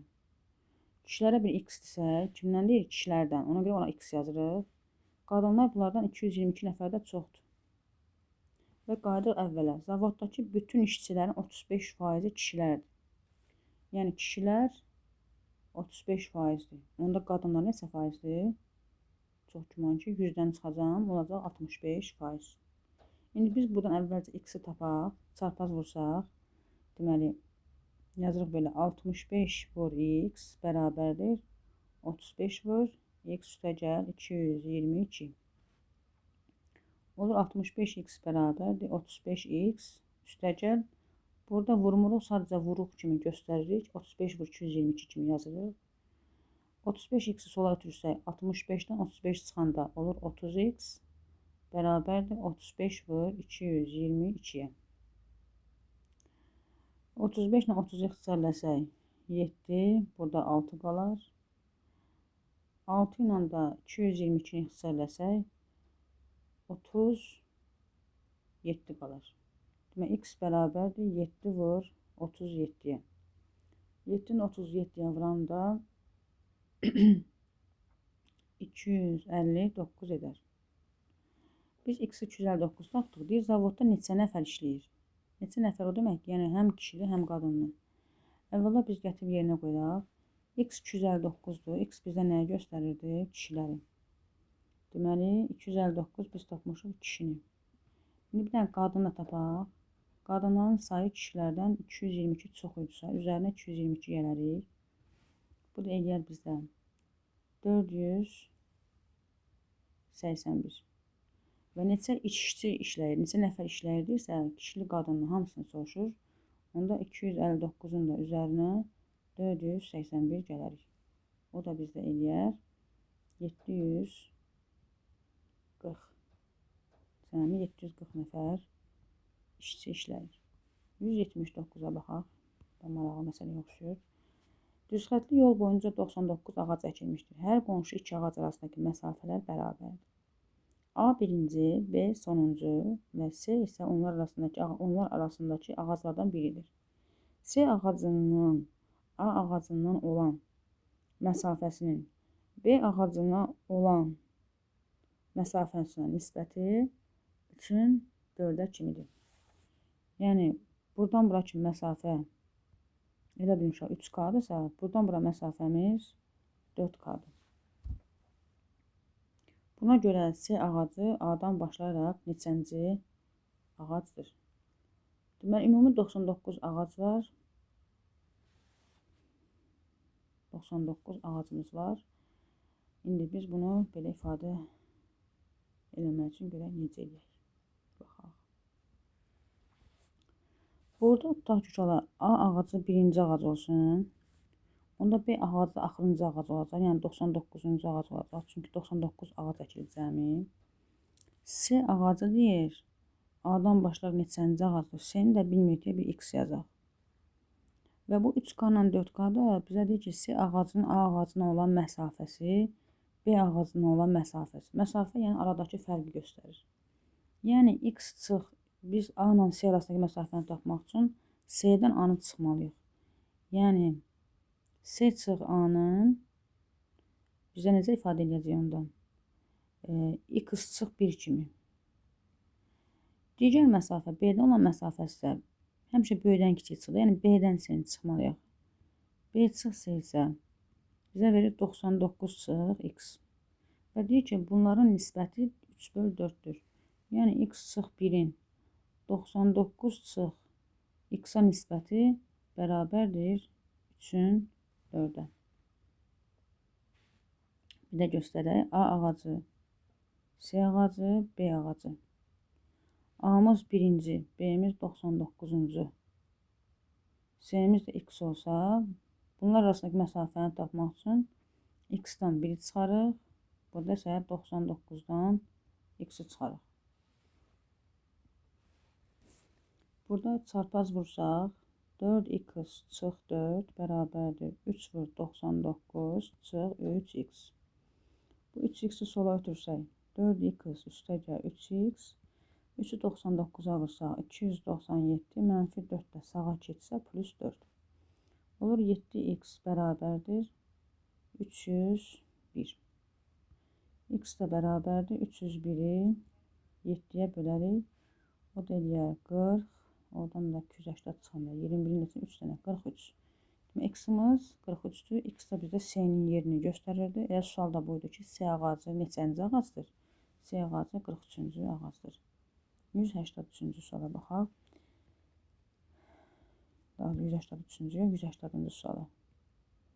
180. 11-ci sinif şagirdlərin hər biri digərlərinə hədiyyə verməsi üçün 600 hədiyyə lazım olduğunu bilərək şagirdlərin sayını tapın. Ümumiyyətlə şagirdlər hər birinə hədiyyə verəndə uşaqlar belə deyək, hədiyyələşmə belə olur da. Bir nəfər hədiyyələşmədə uşaqlar, deməli, əgər n nəfər şagird varsa, özündən başqa n-1 şagirdə hədiyyə verəcək. Onda hədiyyələrin sayını tapmaq üçün şagirdlərin sayını hədiyyələrin sayına vurmalıyıq. Deməli, n nəyi göstərdir? Şagird sayı. n-1 isə hər şagirdin verdiyi hədiyyə sayıdır. Onda mən şagirdlərin sayını hədiyyələrin sayına vuranda 600 almalıyım. Bu da n kvadratı çıx n çıx 600-də atdıq sola. n1 üstəgən n2 Viet teoreminə görə müsbət 1, n1 vur n2 isə bizə 600 verməlidir. Aradakı fərq 1 olmalıdır və ədəd 600 ilə bitməlidir. 600 baxaraq ki, uşaqlar axırı 0 ilə bitən ədəddir. Yəni də dediyimiz kimi, ya 0-dan ya da 5 ilə bitən bir ədəd var burada. Və baxırıq 600 nəyin kvadratıdır? 600-ün yaxın olan 25-in kvadratı var. 625 edir. Buna görə ədədin birini 25 götürək. 25-i 25-ə vursa 625 edirsə, biz aşağı salmaq üçün 25-dən bir vahid aşağı düşərik. Olar 24. Biri 25, biri 24 olanda hasil 600 edir. Daha doğrusu burada hasildə işarəni dəyişmir. Mənfi 600 eləməlidir. Cəmi isə müsbət 1 eləməlidir. Ona görə mənfini 24-ə verir. Və şagird sayı da müsbət olduğuna görə sayanda müsbəti götürürük. Deməli, şagirdlərimin sayı şagird sayıdır. Yəni, n-im 25-dir. Mənə sual verir ki, şagirdlərin sayını tap, elə cavabımız olacaq 25.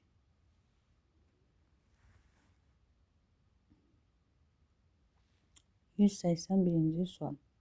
Deməli, İsmət kitabı hər gün eyni sayda səhifə oxumaqla 15 günə bitirməli idi. Tutaq ki, İsmət bir günə x oxuyur. X oxusa hər günləri vaxt olaraq 15 günə bitirər. 15 günə bitirər. Lakin o hər gün nəzərdə tutduğundan 3 səhifə çox oxuyur.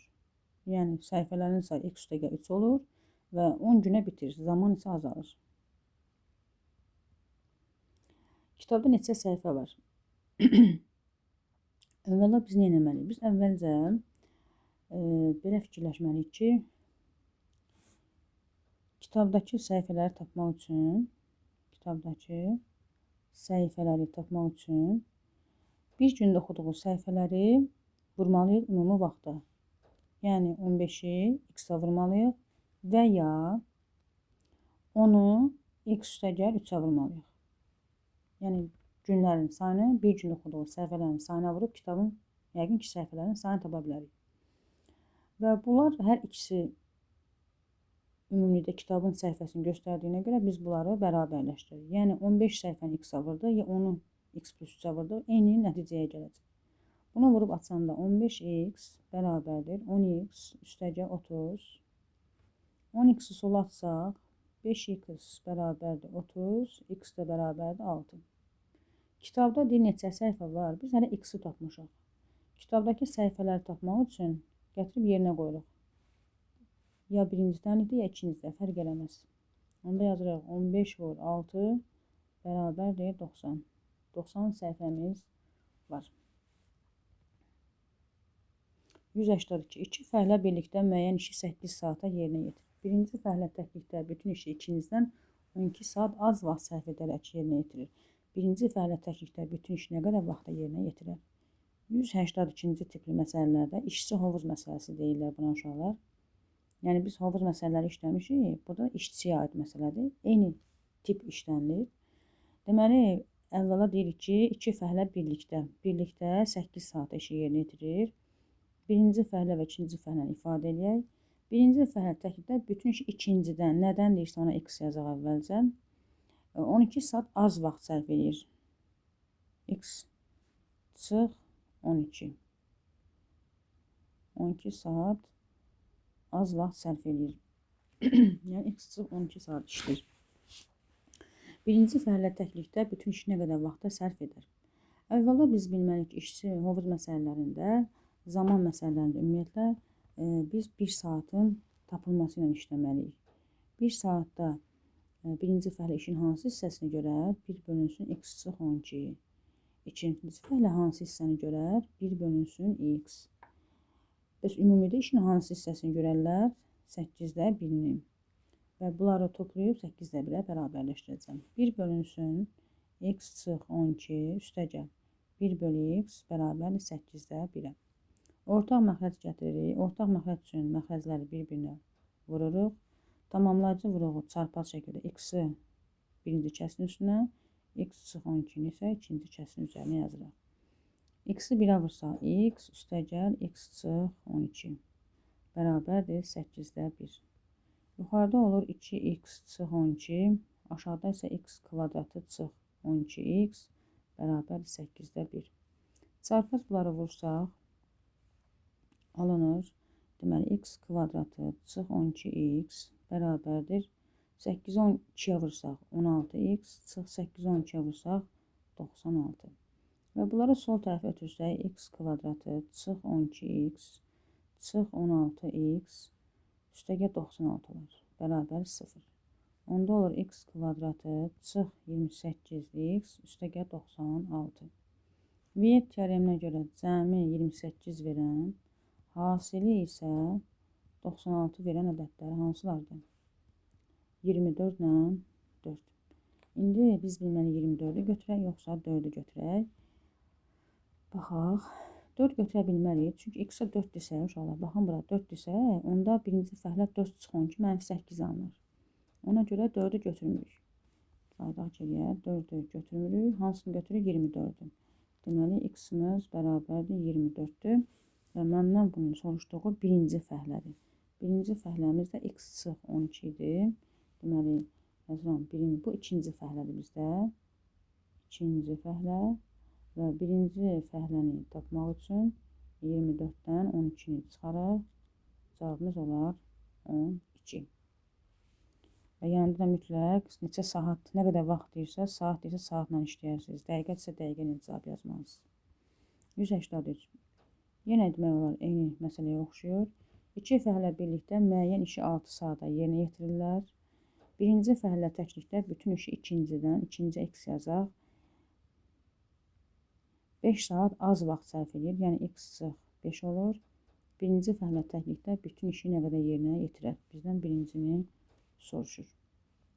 Artıq başa düşdük ki, bunların təstlərindən işləməliyik. 1 çıx x böl 5 üstə gəlsin 1 böl x bərabərdir 1 böl 6-ya. Ortaq məxrəci gətirək. X vur x çıx 5. X-i buraya yazarıq. X çıx 5-i ikinci kəsə yazarıq. X üstə gəl x çıx 5 bərabərdir 6-da 1-ə. Çarpaz vursaq, 1-i vursaq bura x kvadratı çıx 5x bərabərdir. Bunları toplasaq 2x çıx 5 verər və 6-ya da çarpaz vursaq 12x çıx 30 verər. Olur x kvadratı çıx 5x çıx 12x üstəgə 30 bərabərdir 0.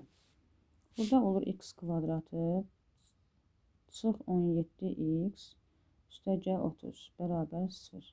Viyyətə görə cəmi 17 verən, hasili isə 30 verən ədədləri tapmalıyıq. Bunlar da 15 ilə 2-dir. 15 və 2-dir. Yenə 2-ni götürə bilmərik. Çünki 2-dən 5 çıxanda mənfi alınır. Ona görə biz 15-i götürürük. Deyirik ki, x bərabərdir 15. Bu ikinci fəhlədir. Bizə deyir, birinci fəhlə nə qədər vaxtda yerinə yetirər? Birincini tapmaq üçün burada göstərək ki, x-dan 5-i çıxmalıyıq. Yəni 15-dən 5-in çıxanda cavabımız qalar 10. 184-cü sual. 2 yeşikdən satılan 440 kiloqram meyvənin 20% almadır. Birinci yeşikdən 8% alma, ikinci yeşikdən 30% alma satılıbsa, ikinci yeşikdən neçə kiloqram meyvə satılıb? Deməli, 2 yeşikdə birinci və ikinci belə yazaq. 2 yeşikdə 440 kiloqram meyvə var. Bunun 20% almadır. 440-ı vururuq 20-yə, bölürük 100-ə. Sıfırlar getdi. Ümumilikdə 88 kiloqram alma var. Birinci yeşikdən 8% alma. Tutaq ki, birinci yeşikdə x-dir, belə deyək. İkinci yeşikdə isə nə qədər meyvə var? 440 x var da, belə ifadə edə əvvəlcə. Birinci yeşiyin 8% almadır. İkinci yeşikdən 30% alma satılıb.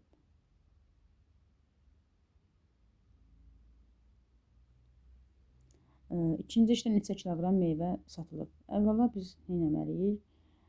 Burada da birinci yeşikdə nə qədər alma var, onu tapmalıyıq. X vur 8 bölünsün 100. İkincidə nə qədər alma var? 440 x vurulsun 30 bölünsün 100. Bu ikisinin cəmi, yəni ayrı-ayrı yeşikdəki almaların cəmi ümumi almanı verməlidir. Yəni 88-i verməlidir. Onda yazaq ki, x vur 8 bölünsün 100. Üstə gəlinsin 440 x vur 30 böl 100 bərabərdir 88-ə. Məxrəc 100 olduğuna görə məxrəci olduğu kimi saxlayırıq. Sürətləri yazırıq. 8x üstə gəl. 440-ı 30-a vururuq. Vurmağa ehtiyac yoxdur. Hələ ki, belə saxlayaq. Çıx 30x bərabərdir 88-ə.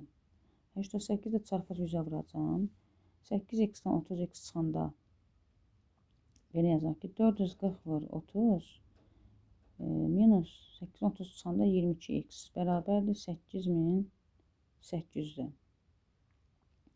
Mənfi 22x-i sağa atsaq, müsbət 22x, 8800-ü sola atsaq, əvvəl 440-ı 30-a vuraq, eləyəcək bizdə 132, arxasına 2 0. 13200-dən çıxarıq 8800-ü. Onda 22x-imiz bərabərdir 0, 0, 4, 4, 4400. X də bərabərdir 4400-ü 22-yə bölsək, eləyər 200. X-i 200 tapdıq. Bizə sual verir ki, ikinci yeşikdən neçə kiloqram meyvə satılıb? İkinci yeşikdən neçə kiloqram meyvə satılıb? Gəlirik. Əvvəl ikinci yeşikdə nə qədər var? Baxaq ona. 440 x. Yazırıq. İkinci yeşikdə 440 x. X-də 200 tapmışıq. Deməli, 240 kiloqram meyvə var. Meyvə var. Ümumilikdə meyvə var. Deyir, neçə kiloqramı satılıb? 240 kiloqram meyvə satılıb. Cavabımız olacaq elə 240. Desək, neçə kiloqram alma satılıb, onda deyib 240-ın da 30%-ni tapardıq. Çünki 30% almadır. Bu meyvədir. Buna fikir verin ki, nəyi soruşur? 185-ci suala baxaq.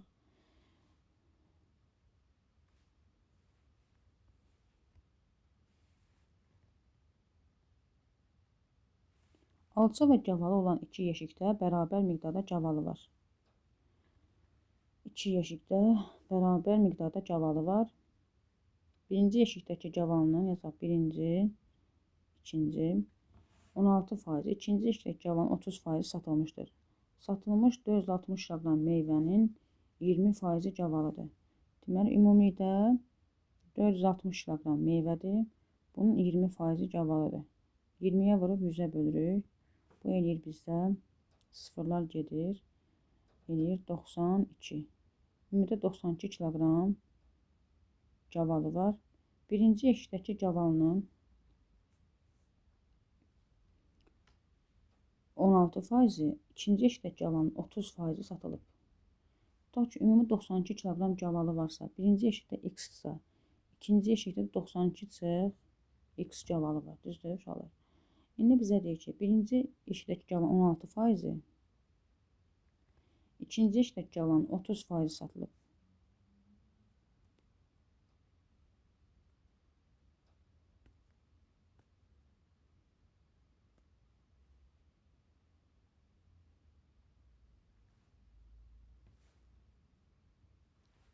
Burada uşaqlar demə əsas bir dənə fikir verəcəyimiz yer oradır ki, cümlənin başında deyir ki, alça və cavabın iki yeşikdə bərabər miqdarda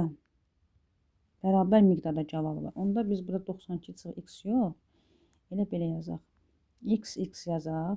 Birincinin 16% cavabıdır. Yəni x vur 16 bölü 100. İkincinin 30%, yəni x vur 30 bölü 100. Yəni %30'u, bunun isə %16'sı cavabıdır. Yazaq cavabıdır. İndi biz belə yazmalıyıq ki, bu cavabların cəmi bizdə 92 verir. X vur 16 bölü 100 üstə gəl 92 yox, daha doğrusu x vur 30 bölü 100 bərabər 92. Onda olur yüzdə 30 16'ını toplasaq 46x bərabərdir 92. 46x bərabərdir 100'ü 92'ye vursaq 9200, x də bərabərdir 9200'ü bölərik 46'ya. Bu da bizdə eləyər 200. Deməli, cavabımız hər yeşikdə 200'dür. Və bizə belə bir sual verir. Birinci yeşikdən neçə kiloqram cavalı satılıb? Birinci yeşikdə x-imiz, yəni 200 cavalı var idisə, onun 16% satılmışdır. Yəni 216%'ni tapırıq. %16'sını tapırıq. %16'sı sıfırlar getsə, 216'ya vursaq 32 kiloqram birinci yeşikdən cavabı satılıb. 32. 186-cı sual. Zavodun 3 sexində 350 adam işləyir. Birinci sexdə, deməli 3 dənə seximiz var. Ümumi 350 nəfər işləyir. Birinci sexdə ikincidən 2 dəfə çox. Birinci, ikinci və üçüncü. Birinci sexdə ikincidən 2 dəfə çoxdur. İkinciyə x yazsaq, birinciyə görə 2x yazaq. Üçüncü sexdə isə ikincidən 10 nəfər çox adam. İkincidən, yəni x-dan 10 nəfərdən çox adam işləyir. İkinci sexdə neçə nəfər işçisi var? İkinci sexi istədiyinə görə biz sadəcə x tapmalıyıq. Bundan əvvəl deməli nə edirik? Bunların üçünü də cəmləyib 350-yə bərabərləşdiririk. Toplayanda 4x üstəgəl 10 bərabərdir 350. 4x bərabərdir 350-dən 10 çıxanda 340. X də bərabərdir 340-ı 4-ə bölərik. O da eləyər 85. X-i 85 tapdıq. Elə ikinci sexdə soruşur. İkinci seximizdə x-i göstərdiyinə görə 85 işçi var. 187. Yenə 3 briqadada 180 işçisi var. 3'ü bir yerdə 187'dir. Birinci, ikinci və üçüncünü qeyd edirik. Birinci briqadada ikincidən nədən deyirsə x yazırıq. 3 dəfə çoxdur. 3x yazırıq. Üçüncüdə isə birincidən, yəni 3x-dan 30 nəfər çox işçi var. Üstəgəl 30. Birinci briqadada neçə işçi var? Birinci briqada, yəni 3x istəyir. Bunları toplasaq, 3, 3, 6, o da 1, 7x üstəgəl 30 bərabərdir 187. 7x bərabər 30 çıxsaq 157. X də bərabərdir 30 çıxanda görə düz çıxdıq.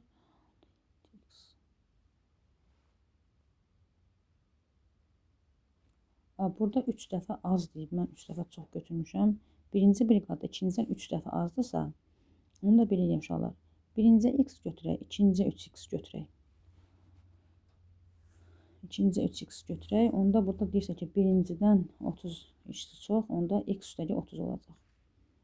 Burada onda 3x, 4x, 5x olacaq bizdə. 7x yox, 5x. 5x üstəgəl 30 bərabər 180. 7 olur. Burada 157'ni 5'e bölsək 187'ni mən nömrəsini yazmışam. 180 olmalıdır burada. Deyirəm axı nəsə uyğunsuzluq gəlir uşaqlar. 180, 150. 150'ni də 5'e bölsək 30 olar. Deməli cümlə birində başlanır. 3 briqadada 180 işçisi var. Birinci briqadada ikincidən 3 dəfə azdır. Yəni 3 dəfə azamsa, onda ikincidə birincidən 3 dəfə çoxdur. Birinə x, birinə 3x göstəririk. Sonra deyir, üçüncüdə birincidən, yəni x-dan 30 nəfər çox işçi var. Üstünə 30 gəldi. Birinci briqadada neçə işçi var? Birinci briqadada bizdə x-dir. X-də 30 tapmışıq. Cavabımız elə 30 olacaq. 188-ə baxaq. Teplaxodla dəniz gəzintisinə uşaqlar üçün biletin qiyməti 3 manat, böyüklər üçün isə 5 manatdır. 140 biletin satışından toplanan pul 580 manat olarsa, uşaqlara satılan biletlərin sayı nə qədərdir? Gəl əvvəlcə belə yazaq. Ümumi 140 sayımız varsa, yazaq uşaq, böyük. Uşaqların deyək ki, burada əslində tənliklər sistemi də qurula bilər. Tənlikdə qurula bilər. Əslində biz hələ tənliklər sistemi keçməmişik. Tənliklər sisteminə daha rahat olardı. Uşağa x desək, ya da böyüklər, uşaqlar x olsa, böyüklər 140 çıx x olar. Qoy bir məchul olduğuna görə bir məchuldan işləyək. Sonra biletin qiyməti, yazaq bura bilet qiyməti. Uşaqlar üçün 3 manat, böyüklər üçün isə 5 manatdır və ümumi satışdan toplanan pul 580 manatdır. Ümumi satışı hesablamaq üçün uşaqların sayını 3 manatdan hesablayarıq. Üstəgəl, böyüklərin sayını isə 5 manatdan. 5-i vurarıq 140 çıx x-ə. Ümumi də olar 580 manat.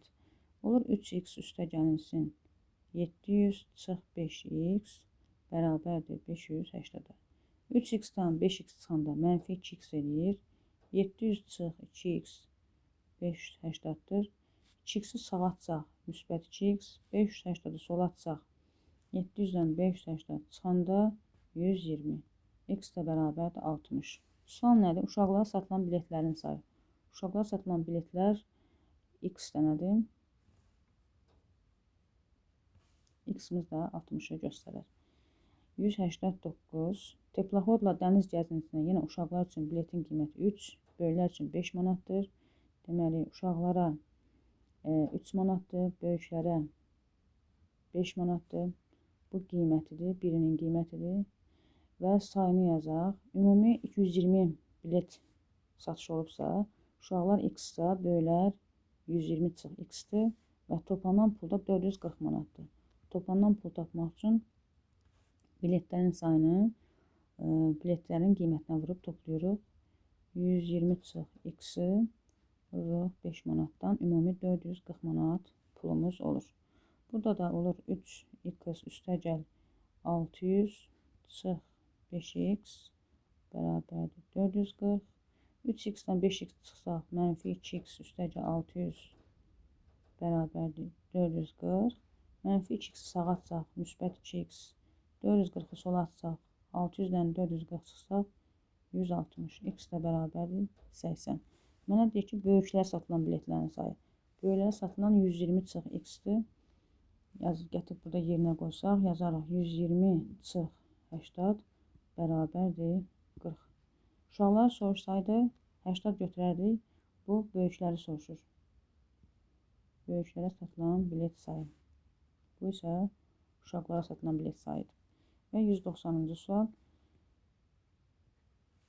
3 eyni ölçülü düzbucaqlı formasında çərçivənin birləşməsindən ibarət üçlü çərçivənin uzunluğu 76-dır. Məsələn, uşaqlar eyni ölçülüdürsə, məsələn, belə yazaq. Uzunluğu A-dırsa, eni B-dirsə, onda bu şəkil tərsinə fırlanıbsa, bura B düşəcək, kənara A düşəcək. Burada da yenə düzünə qoyulubsa, bura A-dırsa, yan tərəf B-dir. İndi bizə deyir, ibarət üçlü çərçivənin uzunluğu 76-dır. Uzunluğu, yəni buradan bura. Buradan bura baxanda görürük ki, 2A üstəgəlinsin B bərabərdir 76-ya. Bu üçlü çərçivənin ümumi sahəsini tapın. Əslində biz hələ sahə keçməmişik. Amma A-nı B-ni tapandan sonra deməli birinin sahəsini tapıb 3-ə vura bilərik. Və burada belə bir şey deyir ki, hər bir düzbucaqlı çərçivənin uzunluğu enindən 8 santim çoxdur. Yəni biz indi burada A ilə B ilə göstərdik. Əslində bunu x ilə göstərsək, gəlin bunu silək. Deyək ki, eni x-dirsə, uzun nə olsun? X üstəgəl 8, bura x, bu da olacaq x üstəgəl 8. Yəni 2a plus b kimi göstərdiyim həmin ifadəni belə göstərirəm. Bu üçünün cəmi mənə 76 verməlidir. Olur onda 3x üstəgəl 16 bərabər 76, 3x bərabər 76, 16 çıxsaq 60. X də bərabərdir 60-ı 3-ə bölsəm 20. Deməli, bir düz bucağının eni 20-dir. Uzunluğu da 8 vahid çox, yəni 28-dir. Düzbucağının sahə düsturda enini uzunluğuna vururuq. Yəni A-nı, burada göstərək, A-nı B-yə vururuq. Yəni 20-ni 28-ə vuracam. 20-ni 28-ə vursam eləyir 560. Bu biri üçündür. Bu isə üçlü çərçivənin ümumi sahəsini tapın. Həmin düzbucaqdan 3 dənə olduğuna görə 560-ı da 3-ə vurarıq. O da eləyər 1680 santimetr veribsə santimetrlə və sahədirsə də kvadratını yazmalıyıq. Bu qədər uşaqlar. Bir məhsul tənlikləri də sona yetirdik. İnşallah ki, növbəti videolarda görüşərik. Ümid edirəm ki, nələrsə öyrənmədə sizə dəstək ola bildim, kömək ola bildim. Başa düşmədiyiniz məsələləri təkrarən izahlarına baxın. Nələrdəsə ola bilsin, texniki problemi olub, nəyisə orada ola bilər, videonu kəsəndə müəyyən hissələr düşməsə, mütləq qeyd edin. Ya nəyisə başa düşməsəz, rəylər bölməsində öz fikirlərinizi bildirin. Sağ olun, salamat qalın.